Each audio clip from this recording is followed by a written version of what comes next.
Hello, everyone. So the job report came out for August, and it is full of various clues about where the economy might be heading. So we're going to break that down today, and we'll try to make some sense out of it. How should we look at that report as an investor? Now, some of you guys might say, well, that's very simple. The report looks bad. That means most likely we're heading into recession. Or if you're bullish on the market, you might say, well, the report looks bad. Most likely we're going to get a rate cut, and that's bullish for the market. Well, depending upon which side of the aisle you believe on, you're going to have a different opinion about that particular report. But see, that's where things get a little bit interesting. We as an investor don't get to choose what outcome we are going to see in the future. We need to adjust our portfolios based on the market conditions that we see. Think of it like a cricket, right? If you were a batsman, you don't get to choose what kind of ball is going to come. Depending upon the conditions in the field, depending upon who the bowler is, you might get a different ball. And you as a batsman just got to adjust yourself and take it like a champ. Doesn't matter what kind of ball it is. So market is the same way. We don't really get to pick whether we're going to get the rate cut or we're going to get the tariff hit, whether we're going to get into recession or whatnot. We just need to adjust ourselves so that way, no matter what the outcome is, we keep moving ahead. By the way, sometimes people ask me, what is this coaching program all about that I run? And that's the answer I give. It's really, of course, I'll tell you what am I buying, what am I selling. I give you my daily commentary on the market as to what's happening. I tell you about what kind of trends are happening in the market. So I'll share all of that stuff with you. But most importantly, my goal is to enhance your thinking, because better you can get at thinking, the better decisions you're going to make. So today's podcast is going to be an example of what kind of things we talk about in the coaching program. So hopefully you kind of get a glimpse of that. Okay, now before I begin, let me remind everyone that I'm not an investment advisor. I don't tell you what to buy, what to sell. That's not my business. I run my tax practice, and then I run a coaching program where I teach you how to think about markets. Let's just keep it that simple. So certainly don't go buy or sell because I said something, or I don't want anybody to be confused about that. Second part, I never reach out to you to enroll into a coaching program, or for that matter, even use me as your tax advisor. I don't do anything outgoing. Everything with me is incoming. So if somebody's reaching out to you like, hey, I'm calling from Deepak's group and I want to invite you to join my program, most likely they're fraud. Okay, I don't do that.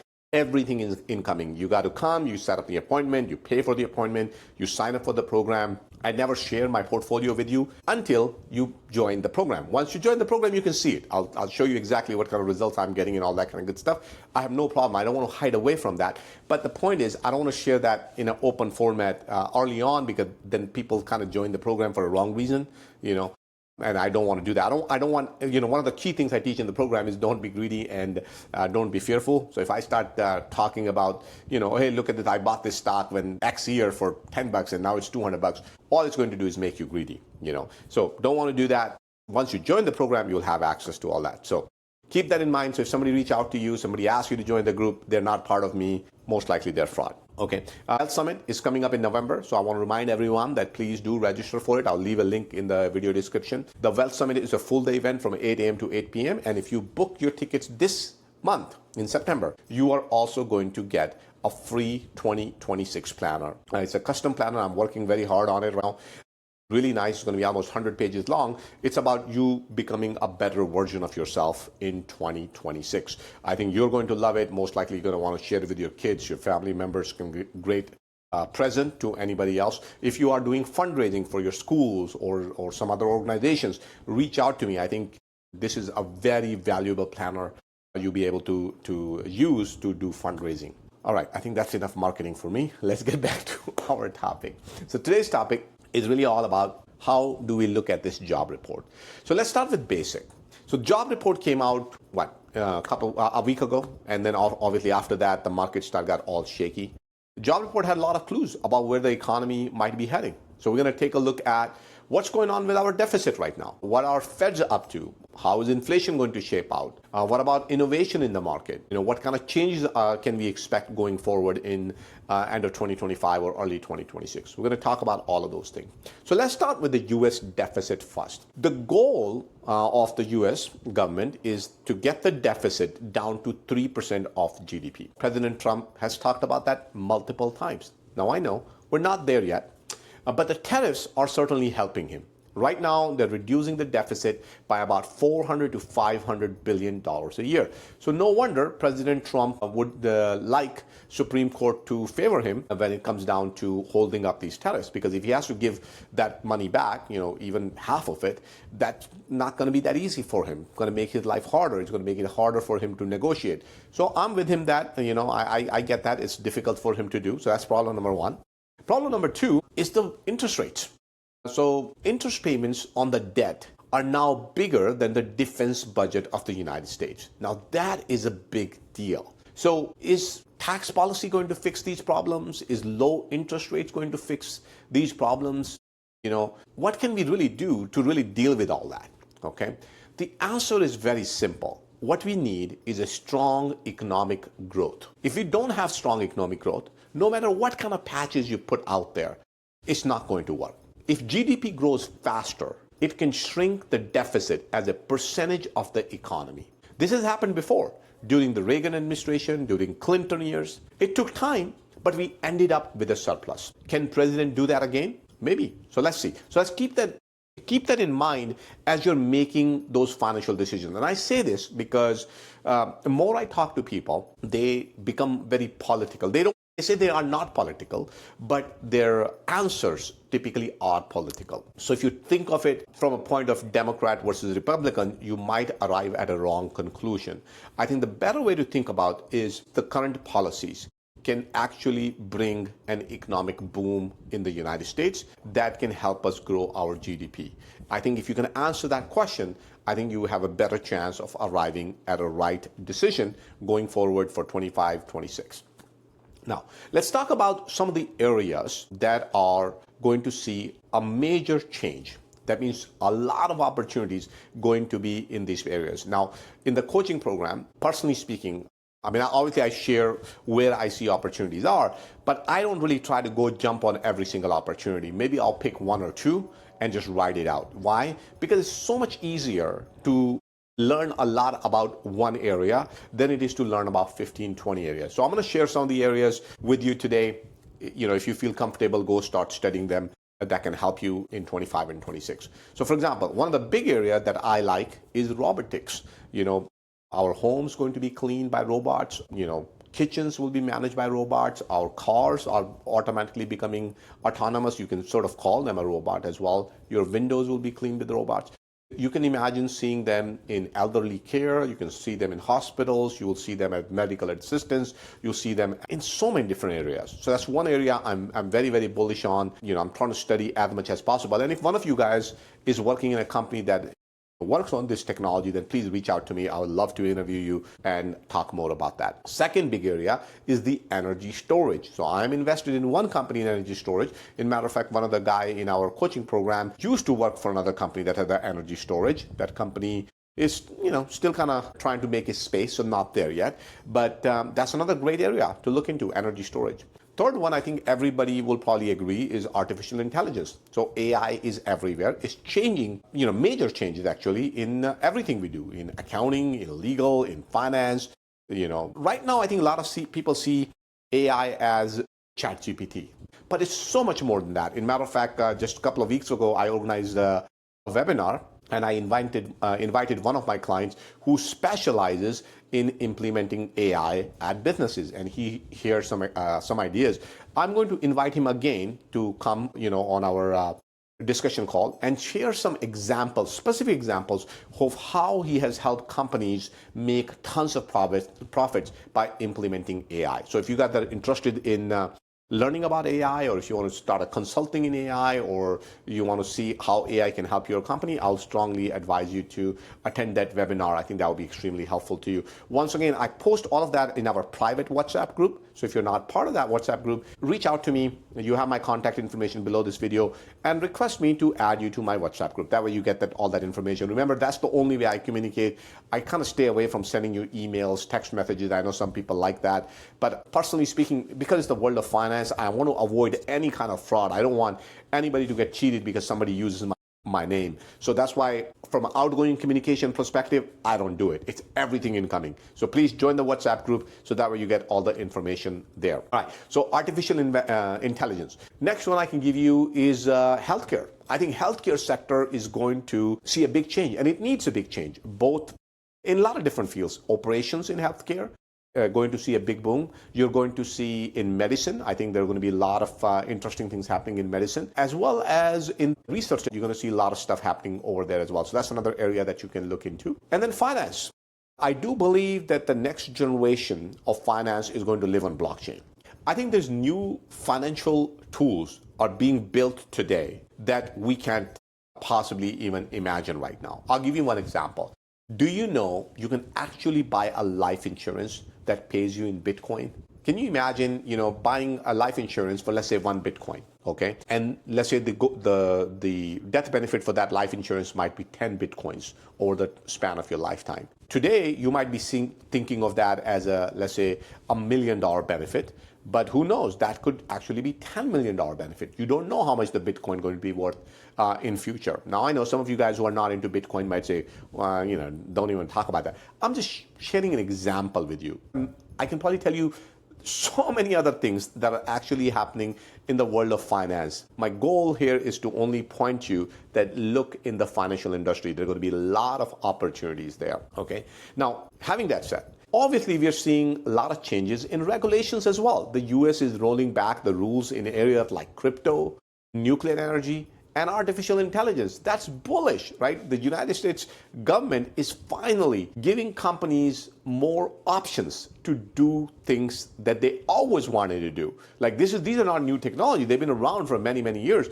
Let's talk about nuclear for an example, right? In China, I think they're building, 28 nuclear reactors, and in the United States, we're not building any. So that's a problem. So now with the easier regulations, people are starting to catch up on energy. That's one of the reasons you probably heard many times in our WhatsApp group that why nuclear stocks are so high, why a lot of power companies are doing very, very well, because this country is hungry for power. So that's another area of opportunities. Now, there are also new tax rules that are helping businesses, and they're going to continue to help businesses to invest. I'll give you a simple one. I don't have to make it too complicated. What do you think? How many business owners would like to buy more cars in 25, in 26, 27? Why? Because of 100% depreciation. They're going to take advantage of that. That's a small business idea. Now, let's go a little bit bigger. What about companies that want to build new factories within the next few years? They can fully expense those costs in year one. That's a huge tax benefit. The same goes for research and development expenses. Same goes for equipment. Same goes for software.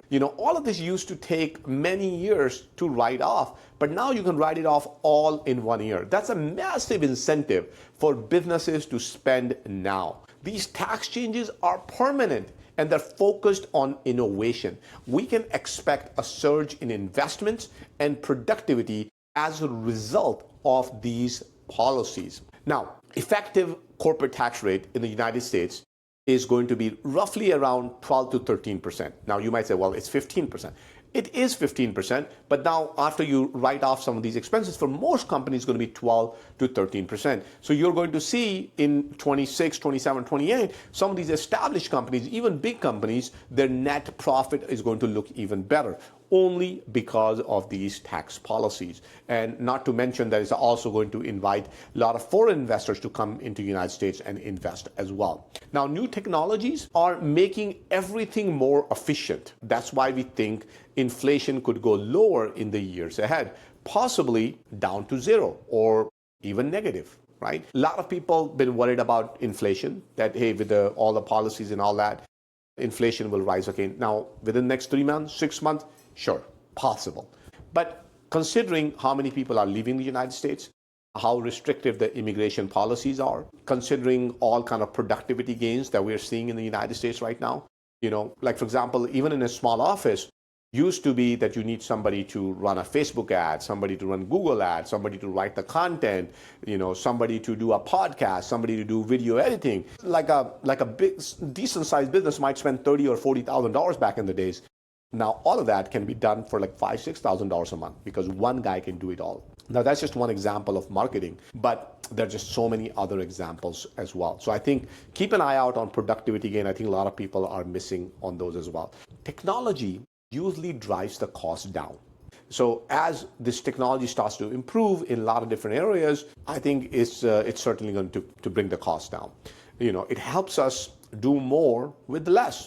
I'm certainly doing more with less these days. I don't think 2 years ago I could have run the coaching program and a tax practice both at the same time. It would have been very, very difficult. But now with all the technology available to me, it's so much more easier. It cuts down time on research. It helps me get better organized. It helps me get this content out to you. All of this would have taken a lot of time a couple of years ago. So certainly it is helping me, and I'm sure it's helping a lot of other businesses as well. All I'm saying is that technology is naturally deflationary. So right now, I know people are worried about inflation, but 6 months down the road, a year down the road, I think you're going to see a lot of deflation because of that as well. Now, some people reached out to me and they also talked about the money supply. So money supply, after COVID, the money supply dropped more than ever before. It's growing again, but still it's below average. But the key factor here that we need to keep an eye out on is velocity. How often money moves around the economy. And that is still going down. Why? Because people are cautious. They're saving more and spending less. Some of this comes from fear about AI taking jobs or a possible recession. If velocity stays low, then more money in the system doesn't mean more inflation. Like, for example, when I talk to my clients, I know so many people that are just simply sitting on cash. They've been afraid to invest. Why? Because they're expecting market to crash and they're going to go all in when the market crashes. Now that can happen. I would not really rule out the possibility. Everything is possible, but I think they might be in for surprise because a lot of people are thinking exactly the same thing. So there are people I know who've been waiting since 2022. Go back into the market. That's why we are seeing that every time the market dips, it goes back up because there's enough buyers to buy in. So I don't know. There's a lot of money sitting on a sideline, so you might be in for a surprise. Now, another thing that I have heard quite a bit, especially in our group as well, is about AI killing jobs. And I heard all kind of arguments around that. It's going to kill the job market. It's going to bring a lot of people going to have to move out of the country, the real estate can crash and all that kind of stuff, right? So, and it's not just our group. I mean, truth is people are asking the same question everywhere. Will AI take all the jobs? Okay. Now, in the short answer, I think so. Jobs will go away. I mean, that's true. I mean, I'm not stupid. Before I had to hire somebody to do my video editing. Now I don't, So it saves me money and I use technology now. I can go press one button right now and it can clean up, any kind of hiccups in the voice, any kind of, problems that I might have recording. By the way, I record in one go. I haven't taken a one cut. Like this is almost 20-minute video right now. I don't stop. I don't, mix and match. But obviously, sometimes I need to grab water or something like that. The editing tool fixes all that right away. So for you, it just looks like a smooth video. So that was not possible maybe last year. So now it's just so much easier. So is it taking somebody's job? Yes. I get that. In the short term, AI will take many jobs. Okay, especially the boring ones, especially the repetitive task. People who are most likely doing clerical work, same repetitive task over and over again. I think, and you'll see, for example, companies like Tesla, companies like Amazon, Walmart, some of these big companies, they're going to see a huge productivity gains because they can automate a lot of that stuff. But I want to point you into two directions. Number one, baby boomers. They are retiring. And because they're retiring, they're leaving a lot of jobs opening. Number two, immigration pattern. That is also changing the workforce as well. So the most exciting part of the next phase in our life is going to be the new jobs. The jobs we don't even know that exist today. So, same thing happened after the internet. I mean, can you imagine before the internet, who was talking about SEO or advertising or well, I guess people talk about advertising, but I mean online advertisement or consultation. I mean, a few years ago, who was talking about cloud? Who were talking about the cloud security? All of these new jobs were created. So I think similarly, there are going to be a lot of new jobs. I can imagine a lot of new jobs being generated in financial industry, in legal industry, in real estate industry. The way we built the homes will probably change. The way we clean our homes, the way we drive our cars. I think all of that going to be changed. So I would say instead of being afraid of what's coming in future, we can take advantage of this opportunity by being better prepared. Now let's talk a little bit about the interest rates as well. Now I know this video is getting a little bit longer. I usually like to keep them around 20 minutes, but I think this stuff is important as you plan out for the rest of the year. So the yield curve is still inverted, which usually means tight monetary policy and often signals a recession is near. So that's why a lot of people are scared, especially the not banks, the big investors. We usually call them sharks. Some people like to call them whales. Some people like to call them smart money, whatever you call them. But these are the people who have years of experience in investing, and they're sitting on sideline. Why? They say, look, until the monetary policy changes, we don't see how this market can continue to go up. Sooner or later, what goes up comes down. That's the most common answer I hear. But this has been going on for a while. We have already seen a rolling recession in manufacturing. We've seen it in housing, and we've seen in low-income consumers over the past few years. So some of you guys might say, well, we're not in this recession. Well, go ask people who work in the housing industry. They'll tell you they're in recession. Go talk to people who are in manufacturing. They'll tell you they're in recession. Talk to people who make goods for lower income families. They'll tell you that they have been in recession for many years. So this time around, all I'm saying is that recession been there. It's just that it's impacting different pockets in the United States. So keep that in mind. As the Fed starts cutting rates, we will watch, see how the curve shifts. And if the long-term rates don't rise, it could mean deflation is coming, not inflation. And we are already starting to see that. After the report came out, we saw the 10-year bond actually drop. So that's a good sign. That means there's a very high probability a few months down the road, maybe sometime in March or April, we might see our home mortgage rates drop by 1%. Possible, right? And can you imagine what would that do to the housing market? Now, you might have already seen it. Take a look at stock like Home Depot, Lowe's. Take a look at Toll Brothers or some of the other home builders, D.R. Horton. Warren Buffett heavily invested in home builders as well for the same reason. Because whenever Feds get involved with something, it has a huge impact on our overall economy. Now, Trueflation right now says that inflation is about 1.9%. University of Michigan says it's 3.5% over the last 5 years. Fed says it's 3% over the 3 years. So, you can say, sounds like it's elevated, but most likely I think they will come down. Not going to happen right away, but they will come down. Now, the real picture here is with GDP. So I think that's where we need to keep our eye. The headline number for Q2 GDP was 3.3%.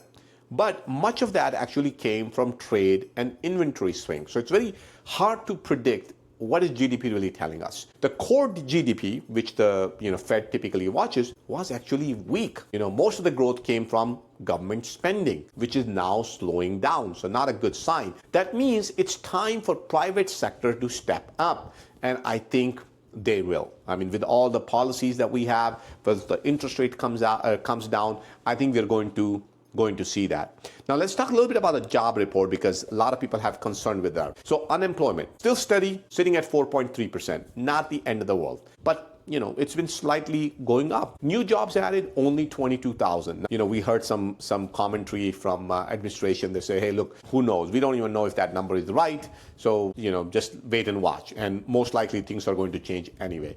Manufacturing is still very weak. Work week fell by 0.5%. Tech and finance jobs are declining. Government jobs are obviously down as well. So average time unemployed is now 24.5 weeks, up from 10 weeks pre-COVID. So that's a pretty scary part. That means once you lose a job, it's very hard for you to get back in. Now keep that in mind, especially if you're a W-2 employee. So not only there are fewer jobs being created, but people are staying unemployed for longer. So that is a real problem. Now the good news is businesses are spending more thanks to tax incentives and the AI.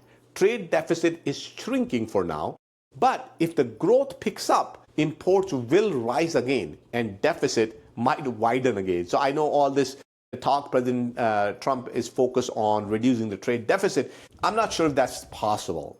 With the growth, what are you going to do? I mean, how are you going to get a growth? We don't manufacture everything here in the United States. So if you want the growth in the country, then you are going to get that deficit, the imbalance of trade will actually happen. That's only natural. Without getting any political, I think the whole strategy is really revolving around bringing the interest rates down. Once that goal is accomplished, you're going to see a lot of this political noise start to get toned down. So I'm not really so much focusing on all that. I know in the market, people are getting a lot of emotional around that, but that's not really a good way to invest your money. So keep that in mind. Now let's talk a little bit about housing. So pending home sales are worse than 2008 and 2009. That's not good. Inventory of new homes is piling up. Prices may have to be cut significantly for you to be able to sell them right away, but it's not happening, So that's an interesting one. So if that does happen, like let's just say if builders start cutting prices, if the existing home sale prices, and I think they will happen. Now, some of you might say, well, why can that happen? One of the main reasons why people are not selling homes is because they're sitting on a low interest rate, right? 3%, 2.5%. Why would they sell the home and go buy another one at 5% or 6% interest rate? Doesn't really make any sense. So once the interest rate comes out, that problem goes away, and all of a sudden the existing homes start to come up on market. Once the existing homes start competing with new builders, that's when the price starts to come down. So be careful if you're thinking about buying a house. That's an important point. So depending upon which area you live in, and if there's a lot of inventory already building up, once the interest rate comes down, you might actually see a spike in inventory. And when that happens, it's all obviously natural that rates might come down. And when that happens, that's a deflation. So that helps the story as well. Commercial real estate, they're hurting as well, right? So the bond market doesn't seem to be too worried about that for right now. High yield bond spreads are very low, maybe too low, you can say. Gold is up, Bitcoin is up, commodity prices has been flat for a very long time. Corporate profits are looking very, very strong. If you compare AI with, let's say, early days of internet, you will probably find a lot of similarities. Back in those days, obviously the stock market ended up with a bubble, right? And once the bubble was over, there was a lot of innovation, and the way we use the internet changed quite a bit. AI might do the same. So adoption is slow. Right now, we don't really know what is happening. There's a lot of red tape from a technology point of view, but we're already seeing productivity gains. So if the question is, will people and businesses adopt AI? I think we already know the answer. Yes, companies like Palantir are showing what's possible. They're making an average company into a superhuman. So a lot is happening in the market. So I would say this, look, jobs are slowing down, but the economy is changing very, very fast. There's a lot of innovation happening. Tax policy is in growth, designed for growth right now. Technology are laying new foundation for growth, for productivity, and perhaps even lower inflation. So I think, the new era of technology is just getting started. So, I have already adjusted my portfolio for 2026 at this point. So I'm already done with 2025, made a lot of gains for this year. So I'm very happy with how this year turned out. And now the portfolio is being positioned for 2026. So if you're thinking about what you want to do in 2026 and what kind of results you're trying to get, then these are the kind of things you want to focus on to make sure that your portfolio is aligned with these kind of opportunities. So I think this gives you a good idea as to what you can expect from the market in the coming months. Once again, as a reminder, if you please do come to the Wealth Summit. I'm going to be there and I'm going to be available whole day long, so you can talk to me. You can join my WhatsApp group. There's no charge for that one. It's absolutely free. and they're super smart people. I think everybody there is way smarter than me, and they post some wonderful content, so you can certainly learn from them. If you need some help, you want some consulting, you can always set up a consulting appointment with me.